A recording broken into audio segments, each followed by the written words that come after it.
Hello friends, in the series on the income tax cases, today we will discuss the consequences of payment to a non-resident by the assessee and the concept that when this payment is made and the TDS is not deducted, so in what circumstances the assessee can be deemed as an assessee in default, or there is any escape route for the assessee when he can prove himself that he is not assessee in default. This issue has been taken by the Honorable Bombay High Court in the case of Commissioner of Income Tax International Taxation versus Red Hat India Private Limited, and this case has been reported in 470 ITR at page number 173,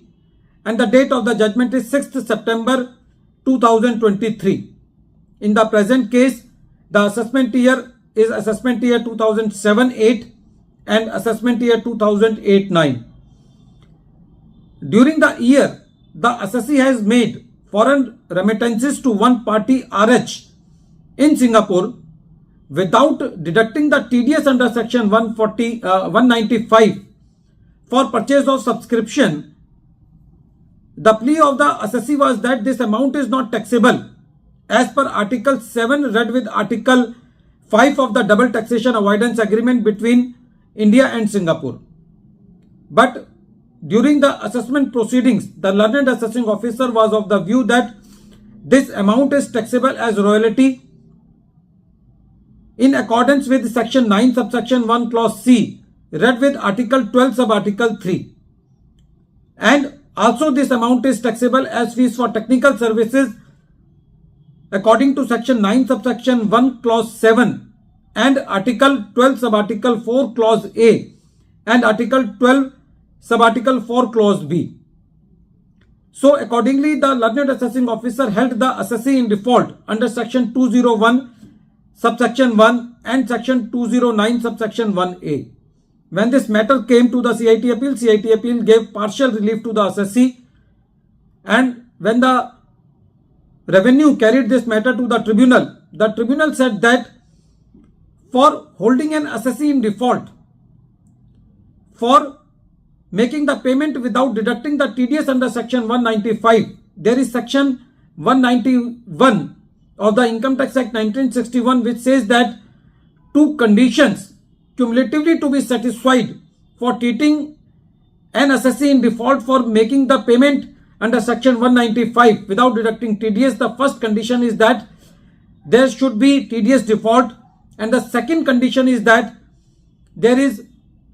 non-payment of taxes by the payer. If any of the condition is not satisfied, the assessee cannot be treated as an assessee in default. Meaning thereby that if the payee has paid the taxes, even when the deductor has not deducted the TDS, he cannot be held as assessee in default. And one more condition is there, that if the revenue has lost the time in initiating the recovery proceedings by making the assessment of the payee, even if the TDS is not deducted by the payer, then he cannot be held assessee in default. The ITAT said that if the amount paid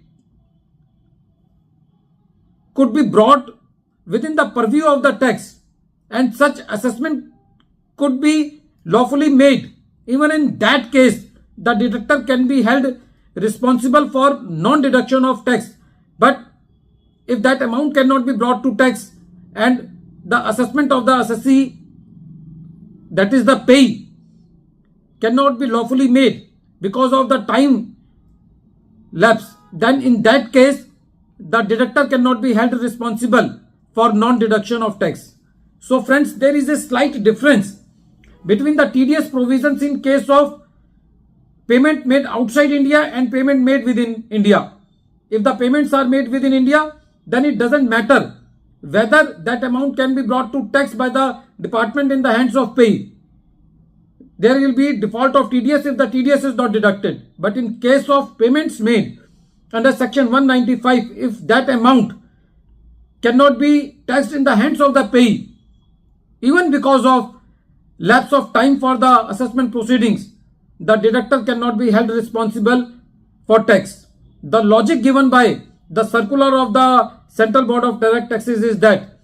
if the department cannot recover the tax from the payee and the tax is deducted,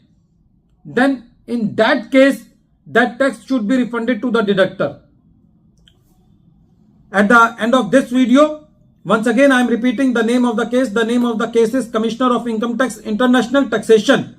versus Red Hat India Private Limited, and this case has been reported in 470 ITR at page number 173, and the matter has been decided by Honorable Bombay High Court, and the date of the judgment is 6th September 2023.